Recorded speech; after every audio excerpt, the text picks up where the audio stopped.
Chinese बहू। Chinese बहू हमारी याद तो है ना आपको? भूले तो नहीं ना?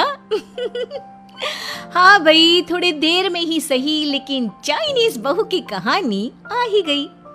क्या हो रहा है ये देश में? चाइना ने तो आतंक ही मचा रखा है। अरे क्या हो गया? क्यों चाइना को कोसता रहता है? भूल मत, तेरी ससुराल चाइना की ही है। हाँ माँ, पर ये देखना, लड़ाई झगड़े, ये बीमारी, ऊपर से ये देश कितना चालाक है, अंदर न जाने क्या क्या करता रहता है। तभी अंदर से बहू की चिल्लाने की आवाज आती है। अरे क्या हो गया बहू, क्यों चिल्ला रही है? माँ जी, ये देखिए, ये रूस ने यूक्रेन की हालत क्या कर दी है। ऊपर से चाइना में 2 बड़ा लॉकडाउन लग गया है। माँ जी, अब क्या किया जाए? अरे तो तुम लोगों को क्या परेशानी हो रही है, मैं तो यही नहीं समझ पा रही हूँ। वो क्या है ना माँ, हम लोग चाइना जाने की सोच रहे थे, सांगसू के भाई की शादी है। तो क्या? अरे कौन सा उन लोगों के यहाँ भाई घोड़ी चढ़ता है जो बहन काजल लगाकर नेक लगी। माँ जी, उसकी आंखें बहुत छोटी छोटी है, उसमें या तो पुतली रह सकती है या काजल।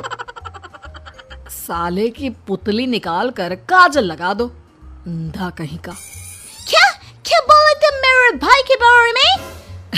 अरे नहीं नहीं बहू, वो तो बोल रहा था कि तुझे नेग मिल जाएगा। हैं, बहन है ना तो उसकी।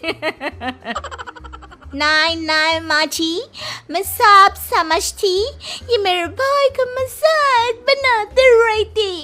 कितना सीधा है मेरा भाई, बिल्कुल छिपकली जैसा। नहीं नहीं बहू, सीधा गाय जैसा होता है। सही पकड़े हैं माँ जी। हाँ, तो मेरे भाई की शादी है, मैं चाइना जरूर जाऊंगी। तभी एक पड़ोसन आ जाती है। अरे नहीं नहीं बहू, तू कहीं ना जा, हम लोगों का मन कैसे लगेगा तेरे बिना। ले बहू, तेरे भाई के लिए ये शॉल रख ले, हमारी तरफ से गिफ्ट कर देना।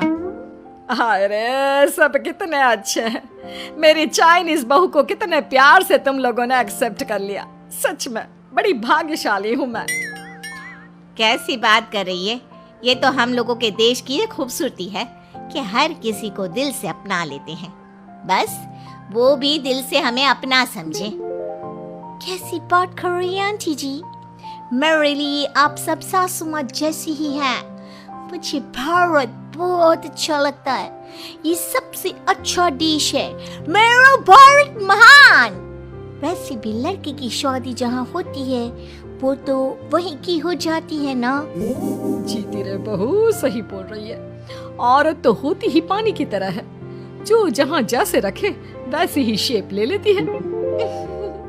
आंटी जी, ये थोड़ा सा ज्यादा हो गया, समझ नहीं आया। नो प्रॉब्लम, मैं चाय बना कर लाती हूँ।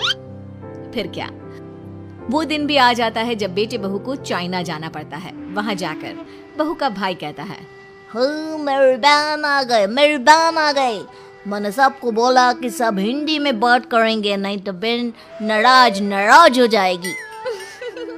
थैंक्स बॉय, हिंदी मेरी भाषा है। आप मुझे उसमें बात करना अच्छा लगता है। आपने जीजा जी से मिलो। ओ बहन, तुम अंदर चलो। सभी बहू को अंदर लेकर चले जाते हैं, लेकिन सांगसू का पति, वो तो बेचारा चाइना के ससुराल के आंगन में अकेला खड़ा रहता है। काफी देर तक जब कोई उसे नहीं पूछता तो वो माँ को घर पर फोन करता है। हाँ बेटा, पहुँच गए ना कुशल मंगल? हाँ माँ, लेकिन सांगसू पता नहीं कहाँ है, वो तो अंदर गई है, तब से बाहर आई ही नहीं। अरे कैसी बात कर रहा है? तो तू अंदर चला जा, तू बाहर क्यों है? अरे दामाद है तू वहाँ का, उन लोगों ने तुझे बिठाया, चाय पानी कुछ नहीं पूछा? नहीं ना माँ। तभी सामने से सांगसू आती है। क्यों आप अभी तक तैयार नहीं हुए? और ये बैग लेकर क्यों कमरे से बाहर आए? इसे वहीं रख देते। कमरा? कौन सा कमरा? अरे कैसी बात कर रही हो? जब से तुम अंदर गई हो मैं बाहर ही तो खड़ा हूँ। बहू को बहुत हैरानी होती है और गुस्सा भी आता है। तभी उसका भाई और माँ आ जाते हैं। और सांगसू, अंदर खाना। भाई और माँ आ जाते हैं। और सांशु अंदर खाना लग गया है। पहले ये बताओ कि मेरे पति को किसी ने खाना या पानी क्यों नहीं पूछा? वो भारत से ससुराल पहली बार आया है, वो भी मेरे कहने पर। उनकी इज्जत क्यों नहीं की? देख बेटी, तूने जबरदस्ती जिद में शादी की थी तो हम लोगों ने कर दी, लेकिन अब तुम ये सोचो, पूरी चाइना में मैं इस इंडियन को अपना दामाद बताऊं? So sorry. हाँ संगसू, और तुम भी चुप रहना, नहीं तो वो लोग मेरी शादी तोड़ देंगे। ओह, ऐसी बात है। कोई बात नहीं, मैं बाहर होटल में रह लेता हूँ, तुम वही करो जो ये लोग चाहते हैं। कैसी बात कर रहे हो? शादी के बाद पति जैसा भी हो, जो भी हो, पति होता है। वैसे भी तुम्हारे पूरे परिवार ने, सबने बिना सोचे मेरा साथ दिया, मुझे एक्सेप्ट किया, प्यार किया। मैं अपने देश में आपको अकेला कैसे छोड़ सकती हूँ? ये हिंदी फिल्म का ड्रामा बंद करो, मैं अभी अब बर्दाश्त नहीं करूँगी।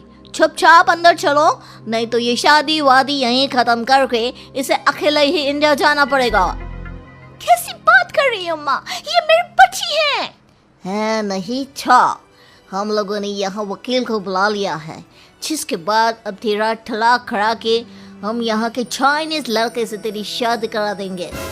अरे कैसी बात कर रहे हो? हम तो यहाँ तुम्हारी शादी के लिए आए थे। नहीं, मैं सांगसू के बिना नहीं रह सकता हूँ। हाई वोल्टेज ड्रामा होने के बाद से ही सारा माहौल खराब हो जाता है कि तभी एक लड़की आती है।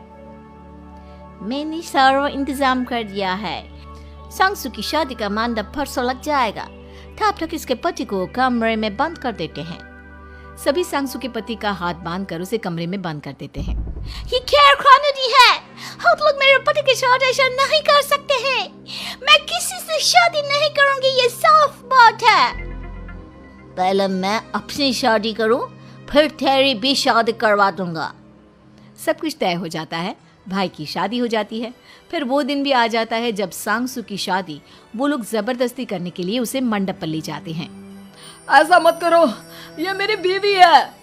मैं किसी से शादी नहीं करूंगी। कैसे नहीं करेगी शादी? शादी तो तेरा बाप भी करेगा। हो, मैं करूंगा शादी। प्लीज कोई मेरी शादी किसी अच्छा औरत से करवा दे। चुप, बिल्कुल चुप। फिर माँ सांगसू और उसके पति से कहती है, तुम लोगों का बच्चा मेरी कैद में है। अगर तुम लोगों ने कोई भी होशियारी की तो मैं इस बच्चे को मार दूंगी। दोनों माँ का रूप देखकर हैरान हो जाते हैं। बच्चे की खातिर दोनों शांत हो जाते हैं और शादी की रस्में शुरू हो जाती है कि तभी सांगसू की सास पुलिस के साथ आ जाती है। माँ, ससुर माँ आ गई, मेरी माँ आ गई। माँ प्लीज हम लोगों को बचाकर वापस ले चलो। पुलिस सभी को गिरफ्तार कर लेती है। बेटी के बच्चे को मारने की धमकी तो कोई चुड़ैल ही दे सकती है। अरे तो ये चुड़ैल ही तो है। ये सही बोल रहे हैं, ये औरत किसी चुड़ैल से कम नहीं है। तभी उन लोगों का बच्चा भी आकर सांगसू के गले लग जाता है। माँ, तू सही समय पर आ गई, लेकिन तुझे कैसे पता चला कि यहाँ ये सब हो रहा है? बेटा, ये चाइनीज लोग ना होते ही धोखेबाज हैं। इन लोगों पर मुझे भरोसा नहीं था, इसलिए मैंने तेरे फोन को हमेशा के लिए मेरे फोन से अटैच कर दिया था, जिससे तेरे आसपास होने वाली सारी बात मैं सुनती रहूं।